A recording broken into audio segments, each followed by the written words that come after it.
Welcome back to Preserve Health Talks. I'm your host, Dr. Ira Pearlstine. My co-host, Lee, again, on vacation.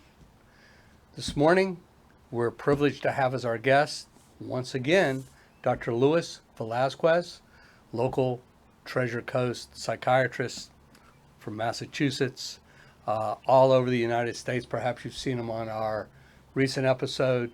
And today we're going to delve into some interesting topics, how social media, stress, and mental health all tie together. We're going to talk about AI companions, and we're going to break this show up into two parts. This is part one. We're also going to deal with the sensitive topic of transgenderism, for lack of a better term. So welcome back to our show. Good morning, Dr. Velazquez. Good morning, Dr. Pearlstine. So, Louis, we live in an era where people are rarely offline. Everybody's scrolling, doom scrolling, we call it. And according to the U.S. Surgeon General's 2023 advisory on social media and youth and mental health, teens spend an average of 3.5 hours a day, and that's just an average, on social platforms. A Yale Medicine review published in 2023 also highlighted that adolescents who spend more than 3 hours a day online face about twice the risk of developing mental health problems. And I'd like to explore what those numbers mean in clinical practice and what those numbers mean specifically to you. So, with some lead-in questions, with adolescents averaging, let's say, 3.5 hours per day on social media, how does this constant exposure affect the brain's ability to rest and reset? Well, Ira, that's a loaded topic, and I'll do my best to answer this question. Please do. Because I don't think I can do it full justice. It's so comprehensive. And while we should embrace all that is good about progress and modernity, we should also be cautious about opening a Pandora's box, and that's what social media is. With every great tool or technology, there's the capacity for great good or great harm. We've come to realize that technologies need to be managed with careful stewardship, and 3.5 hours per day on average is doing two general things. One, it's teaching youth to not have delayed gratification, and the other is to live in a virtual cave. The flickering lights on screens are particularly attractive to our brains because our eyes are an outward component of our brains. The nucleus accumbens is the part of the brain that handles pleasure and reinforcement. And it turns out that staring at a computer screen where you have control through a mouse is like a lever giving you a positive reinforcement constantly. So it is truly an addiction.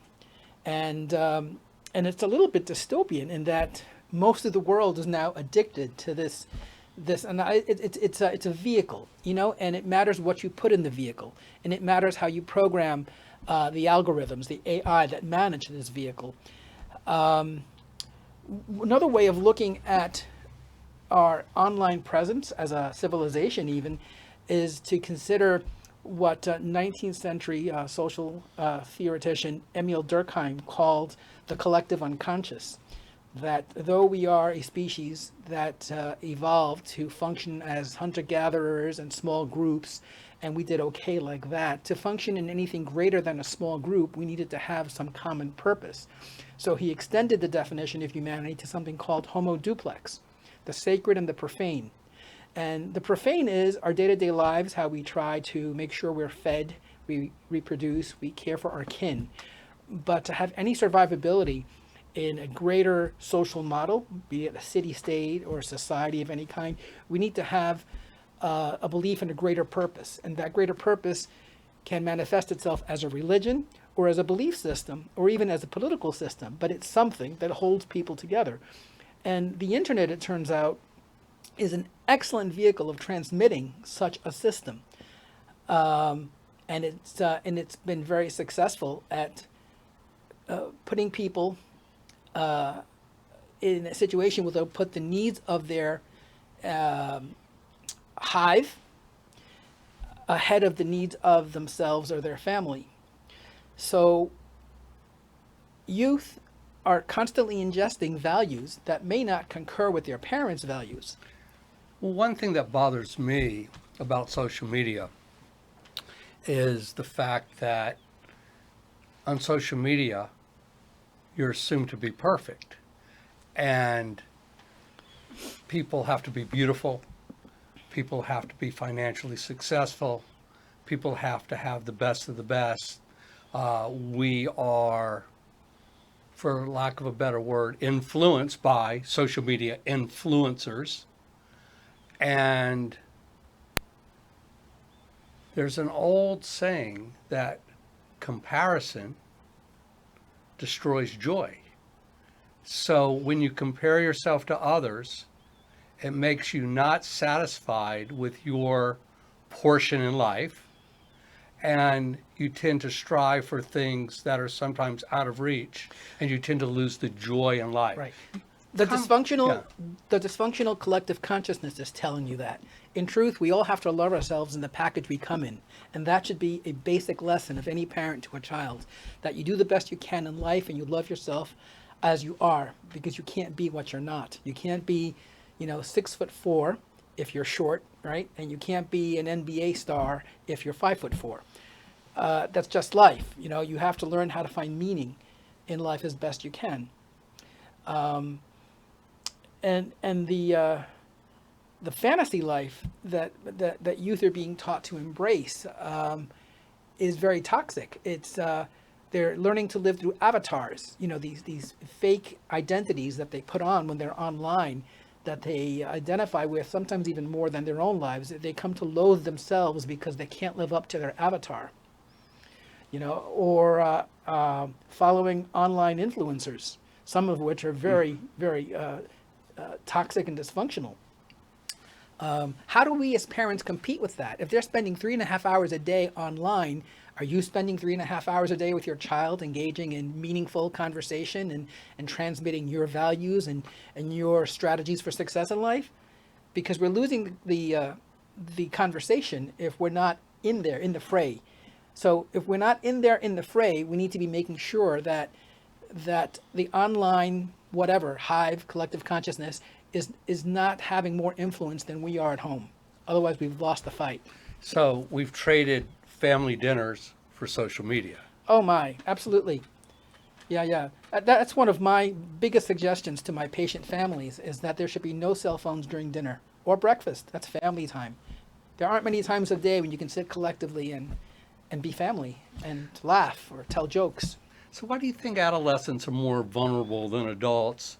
And this was highlighted in the Surgeon General's report when it comes to social media.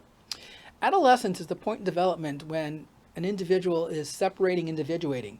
They're recognizing that they're biologically adults, but at the same time, they're wondering if they have the skill set to function as adults and succeed. And if you don't have a positive self-image, you're going to go into that fray of early adulthood ill-prepared, insecure, and becoming a self-fulfilling prophecy of, I can't be good enough. I'm not pretty enough. I'm not athletic enough. So here again, the comparison destroying the joy in life. People not being satisfied with what they have. That is an old concern. I think we'll find tales like that throughout our history as a species. The only difference now is that now we're faced with a flood of data. We did not evolve to take in so much data so fast. There's no quiet time. There was a time when you had to read a book to ingest data. Now it's everywhere. Your phone is telling you the stuff you don't know, the stuff you don't know, the stuff you don't know, but you don't have a filter to decide which data is good and which data is not good. And children and adolescents have even less of a filter. Have you seen in your practice physiologic stress markers, sleep disruption, anxiety symptoms, increased depression, even suicidal ideation linked to social media use? Absolutely. And not only have I seen this, but the researchers have seen this. Let's begin with the flickering lights, the blue spectrum light on your cell phone or your computer screen. Now by default, you buy a pair of eyeglasses and they'll put a blue light filter in it because they know it's not good to have constant blue light, especially at night. Who doesn't have a cell phone next to their bed at night? Most people do already. And what do you do when you can't sleep? You play with your phone, and you shouldn't. You know, they call it doom scrolling for a reason. They do. Okay. So, do you recommend any boundaries to your families or I to do. protect mental health? Well, the first one is no cell phones cell at phones. breakfast or dinner. The second is value slow and funny conversation. Spend time with your children, or someone online or some avatar will spend time with them and have more influence. And third, establish discrete rules for online life for the family. How many hours a day is anyone allowed to be online outside of online time for school? And then the parents, number four, the parents have the right to know what their children are looking at and to review their search histories. I just can't conceive where parents are kept in the dark about what their kids are ingesting emotionally and mentally. And who pays the internet bill? The same person who can turn the Wi-Fi on and off. Well, let's segue it one step further. And something that I find almost alarming with adolescents, particularly with adolescents and suicide and suicidal ideation, are AI companions. And we're entering an age where many young people, and even adults, spend hours talking not to peers, but to AI companions. And some of these are marketed as friends or even therapists, not to take away what you do. No, certainly. Okay. And there have already been documented cases where chatbots have given harmful or even suicidal suggestions. Let's talk about what that means for mental health, Sure. particularly here Sure. and even on the Treasure Coast. That feels absolutely dystopian. Remember what I said earlier, that the internet is a vehicle, it's a big space, and AI is a tool. And AI we've created, and we can program it to do what we ask it to do. So there's many incarnations of AI out there in chatbots. So I think we need to regulate them. We need to have some sort of authority whereby they can be classified like a rating system, like the movie industry, rated PG, rated R, rated X, and there should be more control over how kids and adolescents get access to some of these instruments online. Not simply by saying, are you 17 or 18, and say, yes, well, you're in. It ought to be something more biometric, like a fingerprint or a retinal eye scan, to make it truly a parental consent. So do you think reliance on AI might create a false sense of almost intimacy or support that could worsen depression or isolation Well, in this therein group? goes the rating system. In creating a rating system for AI and chatbots, they would need to be classified as to their level of toxicity or unhealthy messaging to youth. Because AI can be used for good. Certainly, they've created AI instruments that do cognitive behavior therapy online for people in remote places who don't have access to a therapist nearby. And you can do wonderful things with AI. It just needs to be programmed and regulated. Okay, and with that regulation, we probably should be holding these AI companies to higher safety standards, particularly for young people or adults who we might consider vulnerable users. Absolutely. It's the Wild West, online now. So we just need to rein it in and civilize it. Do you see patients in your practice that mention that they might have AI companions that they talk to on a frequent basis? They do, but don't know it, because very often AI doesn't identify itself online as AI, and many don't even know that chat boxes aren't real people. And sometimes if they do, it's okay. I mean, now, darkly, lifelike dolls are being marketed with AI as companions, and that's going to go in a very dark place if people decide it's just as easy to be with a lifelike doll for sexual purposes as with a real person. Is there any healthy role for AI in mental health support? Certainly. AI is a tool, and if used correctly, it can be very helpful to many people. So I think there's some warning signs, and let's talk about the warning signs that you might see in a family member or loved one who's using AI for psychological support, who may actually be in trouble. Feel free to comment and chime in on any of these warning signals. Spending long hours with AI instead of real relationships. This is true. Remember, AI encourages you spending time alone in your virtual cave. And it's much easier to negotiate online friends and avatars than it is to negotiate real people. Kids don't go outside to play anymore. They spend time, even video games are virtual relationships. They can have friends online with whom they play video games in other places. Secrecy about online conversations. Well, I don't think secrecy can be fixed, except that it's so much more immediate and expansive online than it would be by just passing pieces of paper at school.